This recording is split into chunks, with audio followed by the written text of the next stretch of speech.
What's going on, everybody? This is Eric Cole. You may recognize me from my work over on Talking Chop, on the Road to Atlanta podcast, in my appearances on the Talking Chop podcast, or from my work over on Twitter at Leprechaun with a K. But that's not what we're here for. This is the latest installment of Re-Entering the Hobby, my series where I've been chronicling my re-entry into the baseball card collecting hobby. And as you can see, I've been rather busy. It has been a really fun and rewarding experience to kind of get involved back into the hobby, and I just kind of want to show you a bit of an update as to kind of how the collection is going. You've kind of been seeing bits and pieces here and there, and at the end of the video we're going to be opening some of the new products that have been coming out since the last time we did an update. But before I forget, don't forget, we are running a contest here on this YouTube channel. One winner will be winning a Grayson Janista Bowman first base autograph from Bowman Draft, and here is the other pile for the winner that will get a Ronald Acuna Diamond Kings, which is, again, kind of a card that kind of harkens back to when I was collecting. Some Ronald Acuna number parallels that I really enjoy. Some nickname variations from 2019 Donruss with the Ronald Acuna Jr. full name, as well as the nickname for Ozzy. Some number parallels of Kyle Wright and Josh Donaldson, including, this is a Kyle Wright rookie. And finally, a Ronald Acuna, just a relic card. No autograph on that one, but all you have to do to win is simple. All you have to do is be subscribed to the channel, and the original terms of the contest were that you had to make a comment on a specific video. But if you leave a comment on this video as well with your favorite collecting memories as a kid, even if you don't have any kind of things that you really like about card collecting and what you kind of want to see going forward, that will work too. Only one entry per person. Once we get to 250 subscribers on the YouTube channel, I will do a drawing, and then I'll make sure I get these cards sent out. No, you don't have to worry about paying about shipping. You don't have to do any of that stuff. All you have to do is just subscribe to the channel and make a comment on this video or the previous video. Either one works. So make sure you enter. Again, we want to get this channel up and growing, and hopefully we can continue to do that. I'm going to continue to do giveaways on this channel, so please keep that in mind. Now, since last time we talked, last video was more about Panini Donruss, and we've done a little bit of some opening of chasing some specific sets that I'm looking for and things like that. But since that video, a set came out called Topps Inception. Now, Inception's a bit of a different product than what I've done on in this video series before, because previously there had been standard sets that we're all kind of familiar with, a bunch of base cards, there are a few inserts, you're occasionally chasing some autographs and things like that. Inception is different in that rather than there's a bunch of packs, you have to sort through a bunch of cards in the hope that you'll get a hit. The way Inception works is it's one box, one pack per box. I believe there's 7 cards per pack, and you're guaranteed an autograph, and you're guaranteed 2 parallels. Now, in a lot of packs, it's going to be 2 of the green parallels, which aren't numbered I'm not even sure if they're actually numbered, but they are shorter print cards. But you're guaranteed an autograph, and you're guaranteed at least 2 of those parallels, and there are parallels that can be numbered lower than that. This was a set that excited me when it came out because, one, it was at $70 a box or $7 a card, obviously that's a little bit pricey, but at the same time, it's not as pricey as, say, a National Treasures or something like that, where it's, a lot of higher-end cards, and it's incredibly expensive. When the set checklist came out, one thing that I noticed right away is that there were a lot of Braves, and I knew that going in, and I was like, this is going to be a set that I'm going to at least take a stab or two at, even though it's going to be a little bit pricier. The Braves started out as, I would say, like the 4th or 5th most expensive team in terms of group breaks and things like that. By the way, this was actually the last of the group breaks that I've been doing. I've kind of toned that back a bit. I imagine I'll be doing more of those once 2019 Bowman comes out, but haven't really been doing much with a lot of the newer products, and the older products are getting significantly more expensive. So it's just kind of, Inception was kind of where I did a few breaks. I did a couple random teams breaks where I didn't get some particularly great teams, but I did get some autographs and things like that. But I did buy the Braves once, and that actually went really well. So just really quick, a quick recap of kind of how that went. This was over at Firehand Cards again. I really like those guys. They're super easy to deal with. I did get a low-numbered Touki Toussaint rookie card. This is out of 25. This is the blue parallel. I didn't get a Touki autograph. I really wanted one, but I actually have a few of those that are more true rookies anyway. But this was still nice a nice thing to kind of pick up, kind of one of his true rookie cards. You can always tell it's a rookie card by just on the shield up here in the top corner here, a little rookie card shield. Always going to be a desirable card, especially if he has a good season, and I was happy to get it. But I also did manage to get my hands on, make sure I'm doing this right. a significant, a fair number of autographs, especially when you're dealing with just like one autograph per box, and it's like a 16-box case. To get a number of autographs is really good, and I was really fortunate. I did get a Colby Allard rookie autograph. I am continuing my streak of getting Colby Allard rookie autographs in products as they come out, so I'm pretty happy about that. This is a silver signatures version. This is out of 99. So again, if you're going to be getting, Colby is a guy that's kind of fallen out of favor in a lot of ways, but this is a card, one, I have really a lot of affection for Colby. I really hope he does well. And more importantly, if you're going to get a rookie autograph of a player, you want it to at least be a good one so that in the chance that they do well, you have a really high quality one. This is a numbered one on a sweet black background made with a silver pen. A card that I wasn't expecting to get was this one, but I was actually pretty happy about it. Yohan Camargo only has 2 autographs that I'm aware of. One I do own. Oh, there's my cat. As you can see, I'm having to make sure that she's in the shot. But he has a Legacy of Baseball insert autograph in Topps Series 1. I do own that card. Again, not an expensive card at all. I think it was like $10 when I got it. It might be a little bit more now, but just because it's a little bit harder to get, and maybe he's a little bit more in demand, especially when it's in the season. But this is the other one. This one's numbered out 225. This is the base autograph version. I was really happy to get this. This is kind of one of those guys that you kind of forget about when you're collecting Braves. Obviously, people are really after on Acuna cards, Ozzie Albies cards, and rookie cards. But he's a guy that's continuing to produce, and this is going to be something that I'm going to be wanting to kind of keep a card that I'm going to keep in my back pocket, and hopefully he does well. Finally, the big hit for me was this Bryce Wilson rookie, and as you can see, the rookie shield's right down here, patch autograph. And this is what's, if you ever read about collecting and you hear about RPAs, this is what this means. It's a rookie patch autograph. As you can see, this is a part of the number. I'm reasonably certain of that. It's not like a part of another part of the logo or anything like that. But really, really sweet card. Numbered out of 125. You can see it's 86 out of 125 here. Really clean signature. Just a card that I'm really happy to get. If you're going to get cards, again, I got Kyle Wright base rookie. I got like a Ronald Acuna base card. So I got kind of like all the guys covered more or less, but I was really happy to get some really high quality versions of some guys that I really enjoy, and that hopefully that they do well. Overall, Inception's really great. Unfortunately, Breakers kind of caught on to the fact that the Braves are really heavy in the set, and they started getting a little bit more expensive. It's a little bit harder for me to justify the cost of doing any more Inception breaks at this point, simply because that is a set. The one thing about that set, especially if like you're just a collector, not just a Braves collector like I am, that set is very unbalanced. Like there's a few teams that have a bunch of cards, and there's some that just have absolutely nothing, and nothing really of value. And I find it questionable to do random team breaks with that product, even though they're significantly more affordable, simply because you can just get like nothing of value that would be worth pursuing. Also, this is something I've been kind of doing a little bit on the side, and again, these are not big cards at all, but I have been kind of picking up some Trae Young cards. This is obviously a baseball oriented collection, but being an Atlanta guy, and I have some friends of mine that cover the Hawks and that really follow the Hawks closely. I've actually really enjoyed the emergence of Trae Young, and I'm not going anything super hard on these. If you try to get into basketball breaks or basketball products, you will find that they're incredibly expensive, especially with the big rookies right now, which would be Trae Young, Luka Doncic, those kinds of guys. Those teams are really expensive, and I've flirted with the idea of maybe doing one of those breaks, maybe see if I can get a Trae Young autograph or anything like that. But I'm not going to push it that hard. I'm just going to kind of slowly, pick up base cards and inserts of Trae's rookie year and things like that. But again, just kind of something that I kind of noticed that I was finding myself kind of intrigued by as a collector, and that's ultimately what I started to go with. As you're going to see here, this is not from a break. This is not from any one particular break. This is not from one particular product. But one thing I've been doing and I've mentioned this in the videos a few times, is that over the last few months I have,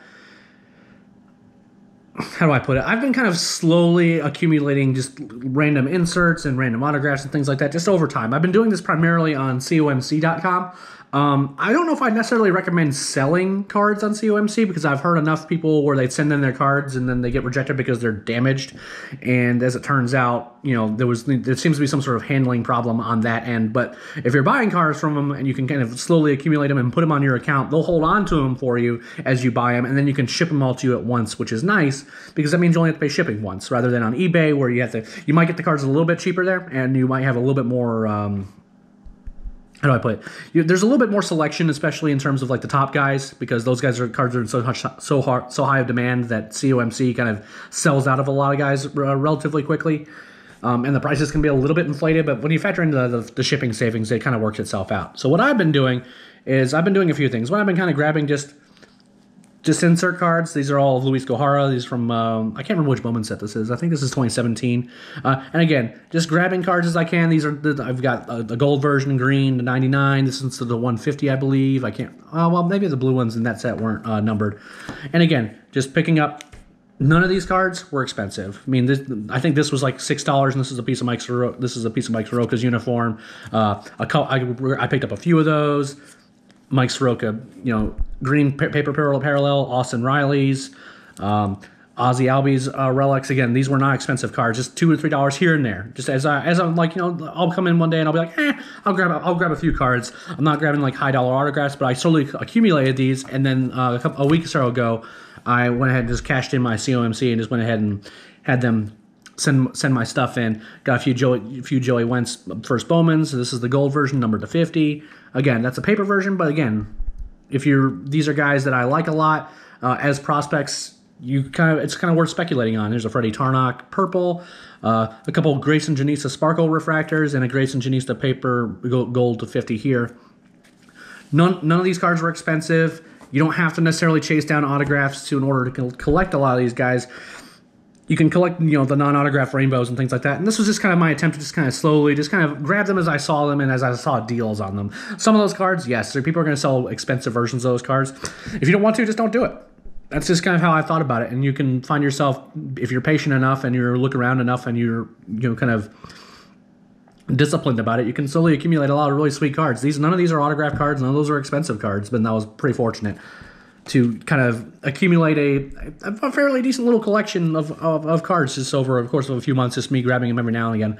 That said, I've also been grabbing autographs, and something worth noting, there are guys that you can really speculate on. This Max Fried, this is the dual patch auto. This is a really sweet card. I think I paid $8 for it. As you can see, he's already in the rotation now. This isn't his rookie card. That you can see there's no rookie shield or anything like that. And this is from a Panini product, so you won't have the Braves logo. You won't see it anywhere. But really neat card to have. Really clean signature. I'm really happy to have it. A guy that I noticed I didn't have, and apologies in advance, these are actually in penny sleeves right now. A bunch of these are. They came in that way just because they don't ship cards in top loaders, and I don't have the correct top loaders. You'll find that not all top loaders will fit these chrome cards particularly well. They're a little too thick. So I've got some more coming in of these chrome cards. But anyway, that's besides the point. A guy that I noticed I didn't have any autographs of was Sean Newcomb, and I found this one really cheap. This is actually a numbered one. This one's numbered to 250. It's a purple version out of Topps Chrome. So I just went ahead and snatched it up. This is a Luis Gohara early autograph from his Seattle Mariners days. Not a Bowman's first, as you can see. There's no Bowman's first or anything like that, but I believe it might be his first autograph, and I was happy to just kind of snag that up. This is Joey Wentz's first autograph. Not his Bowman's first, but he didn't actually have a Bowman's first autograph in that set. This was his first autograph. This is a Bryce Wilson, and we're kind of getting into some cards that I spent a little bit more money on. But generally in that $20 to $25 range is about the most I spent on anything autograph-wise. And some of these were significantly less than that. So Bryce Wilson, first Bowman, base autograph. A couple Kyle Mullers. I managed to get these relatively cheap before he started getting a little bit more attention this spring. This is I think this is from Bowman High Tech, I think. Yeah, this is Bowman High Tech. This is Ian Anderson. It's kind of a clear acetate sort of looking card. It's really neat looking. This is numbered out of 199. You can barely see it right here, but this is numbered out of 199. Again, this is like $7 or $8. This was a little bit more. This was his first Bowman. I kind of wanted to make sure I had one of these before, he kind of climbed up the prospect list any further. I don't think his cards are necessarily going to get much cheaper, so I kind of wanted to just go ahead and just snag this up while I could. I got the chrome version of a lot of the paper version of the Patrick Weigel autograph that I have a few of at this point. Again, $5 or $6. He's just coming back from injury. That's a card that could appreciate in value. This is the second version of this card I have. So I have two of the 75. I'm probably going to keep picking these up because one, they're only like in the $8 to $10 range. And two, I really like Patrick and I really like Baseball America. And combining those two loves is something that I thoroughly enjoy. Picked up a couple Braxton Davison autographs, and again, these were not cheap. He's not a top 30 prospect or anything like that, but he was featured in some Bowman products in that 2015, 2016 range with autographs, so I went ahead and snatched those up. Say hi to the cat. As you can see, she can't seem to stay away whenever I'm trying to keep myself occupied. A guy that I didn't realize had autographs until recently was Wes Parsons. He was in, which product is this one? This is 2015 Bowman. Yeah, 2015 Bowman. He was actually a fairly highly regarded prospect for the Braves. You know, kind of somewhere in that teens range. Go on now. And he actually had autographs in this product. So these are his first Bowmans. I think I spent $2 each on these. This one's a little bit more, maybe 4 or 5. This is the purple version, numbered to 250. And he's on the 40-man roster right now. He's in the big leagues. He's probably the best reliever the Braves have right now. And these were not expensive. And if you want to get on him before he starts climbing a little bit in value, I highly recommend doing so because these cards are pretty readily available. And I just kind of snatched them up for basically nothing. I got Chad Sobotka here. He hasn't been performing particularly well for the Braves, but he's a guy that's, you know, again, he's in the big leagues, and this isn't something they have to spend a bunch of money on. This is from 20. This is a different one. This is like 20. This is 2014 Bowman. Certified autograph. Again, this is like, you know, maybe $4, something like that. So definitely worth considering, even if you don't have the money to go after the big names. I did grab this one. This isn't the Joey Wentz Bowman's first, or this isn't even a licensed product. But once I see that this is a picture of Joey Wentz batting with his autograph and it was numbered to 50, it was not an expensive card at all. I went ahead and just snatched it up. I snatched this up before he got released, which made me feel kind of bad. But I also have a lot of fond memories of covering this guy. So this is Luka Turbert's Bowman's first autograph. At this point, since I grabbed this one, I'm probably going to end up grabbing guys like, you know, Brent Cumberland as well, who have Bowman's first autographs but aren't with the organization anymore. Had a lot of fond memories of covering Lucas, so I kind of wanted to go ahead and grab him. And unfortunately, he's no longer with the organization, and I hope he does really well because he's actually a really good defensive catcher. And finally, this is actually for my daughter. She's a really big Tyler Flowers fan. I assume it's because his last name is Flowers, but it doesn't hurt that every time that we've gotten the games together, Flowers is actually raked. So this is his autograph. This is from an older product when he was with the White Sox. This is 2013. Doesn't have a ton of autographs out there, but once I saw that he had this one and it wasn't expensive, I just went ahead and snatched it up, mostly for her. So, and again, the fun of this is not only collecting just for myself, but also kind of help, you know, getting my daughter involved and, you know, keeping her involved. And I've thoroughly enjoyed kind of what she's been interested in, not because it doesn't really jive with who's good or who's necessarily valuable. That's actually a pretty fun part of it for me. Before I let you guys go, a couple products have come out. This is 2019 opening day.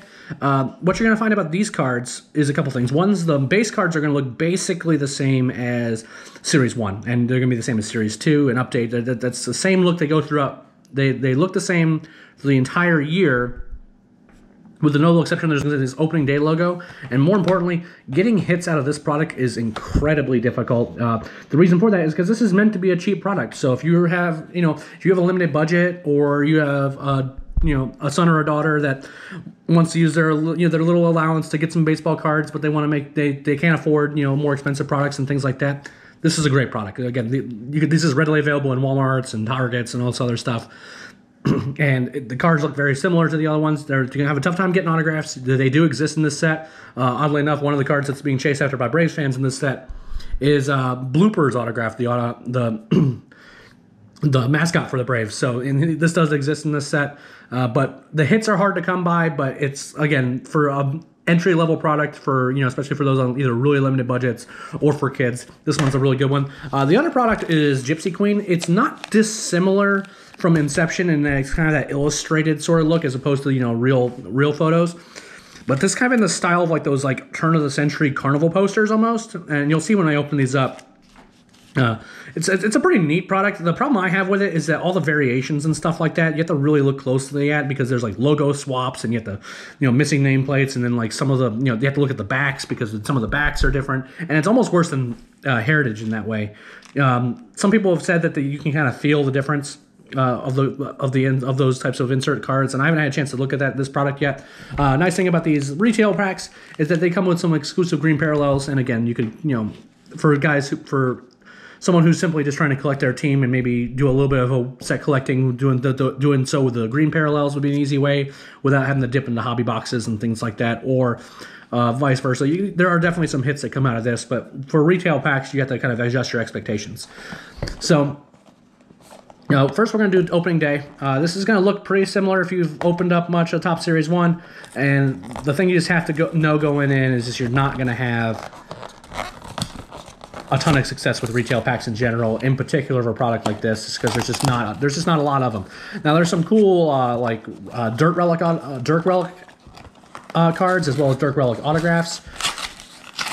Does not look like we didn't get any of those in this pack. I can already kind of tell because there's no thick cards, but this is just something that has come out. And there are definitely some cards that are, again, if you're wanting to do set collecting, or if you're wanting to, just look for some rookie cards, or have some base for autographs, things like that, this is certainly the bad option. And as you can see, this looks exactly like the Series 1, with the notable exception is there's the opening day logo. So let's just take a peek and see what we got here. Nothing really standing out right now. Some rookie cards that are worth me. I'm going to sort through and make sure I get my keep, because some guys who have been performing well. Oh, Matt Kemp, rip. Let's see, we got Christian Yelich, Tommy Pham. Getting some good players, but again, it's kind of hard to get super excited about any of these. This is 100 Years of Fun. This is, I guess, is an insert run that they do in opening day. Frank Thomas was one of my favorite players. Hey, we got Hank Aaron. That's always going to be a good one.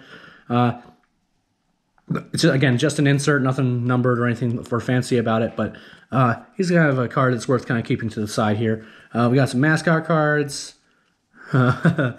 What's the name of that mascot? I can't tell. I can't remember. I don't remember the Athletics elephant his name. This is opening day. And again, nothing. Didn't they have high expectations coming in? Is there anything particularly great coming out of this one? But it's worth kind of seeing that, you can kind of get involved in some of these sets without having to spend a ton of money, and you'll still be able to get cards, especially if like your kid has a favorite player or something like that. So nothing really out of that one except for the 150 years Hank Aaron card, and I don't think that's going to be even a particularly valuable card, but it's something that's worth having, especially for those who just like to trade level cards and things like that. Next, we're going to have the Gypsy Queen. Each of these little rack packs here come with 3 packs. That one's turned around backwards. I wonder if that means anything. As well as some green parallel cards. We have Evan Longoria right on the front there. I wonder if there's anything else in here of note. Each one of these is going to come with 5. This is actually the first Gypsy Queen I've opened, by the way. It's not a product that I'm super big fan of because it's super fiddly in terms of the inserts and stuff like that. But, oh, we got Shohei Ohtani. That's worth kind of keeping to the side as well. Is there anything weird going on with the back of this guy? Does not appear to be. Let me see if the numbers are the same. They are. Okay. So again, this is just kind of the base green, but a card that I'm going to put aside anyway because it's Shohei Ohtani, and there's people who are really, really, really into Shohei Ohtani. Let's see if we can open up anything good. Nope.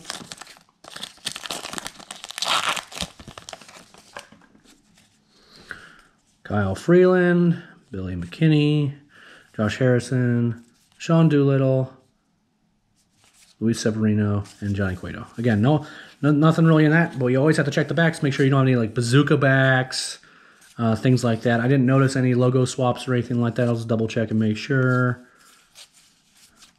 And again, I'm going to go through all these and make sure that I'm not missing any cards or anything like that, but overall, not my favorite product, but a lot of people like it a lot, especially set collectors who like to be able to kind of chase after these sets that have a ton of I'm just going to go ahead and put these with these. They like to be able to like chase after sets that have a lot of variations and stuff like that. A lot of people enjoy doing that. I personally do not. Although I will probably be doing set collection. Oh, we got a rookie of Colby Allard. That's worth, and Freddie Freeman right behind him. Cool. So we'll put these to the side. Make sure we're not missing any weird bazooka backs or anything like that. Probably should check these as well. Yeah. Nothing numbered, no inserts or anything like that yet. And to be honest, with retail packs, your success rate is gonna be pretty low in terms of even the parallels and stuff like that, just because since it's not hobby products, which are more expensive, you're gonna have a tough time getting, those really good cards or those ones that are highly desirable. I'm not sure. That kind of looks like that kind of looks like a short print or something. Let me just take a peek at that. Make sure. Nope, just a standard just nothing. All right, nothing out of that pack. Let's go ahead and take a peek at this one before I let you guys go. Again, don't forget, make sure you subscribe to the channel so that way you can be entered to the contest. I want to be able to give away some baseball cards here soon. The first blast of the giveaway went really, really well. We jumped up the subscriber count a pretty significant bit, so I want to go ahead and make sure we can get to that 250 subscriber plateau and continue to grow the channel as we continue our journey into... these packs are not wanting to cooperate. I don't want to ding up the cards. I think I had a green Whit Merrifield in the last pack. That kind of stinks. Don't really want to double up on these. Glaber, Alex Bregman, and Brendan Lowe. All right, let's do this thing. Let's see if we can't open something awesome. One of these days, I want to open something on camera for you guys that would actually be worth getting excited about. But with retail packs, it's going to be a little bit tricky to do so. Yep. And we'll just go through and make sure that we're not missing any bazooka backs or anything else that's weird or funky. Nothing in that one.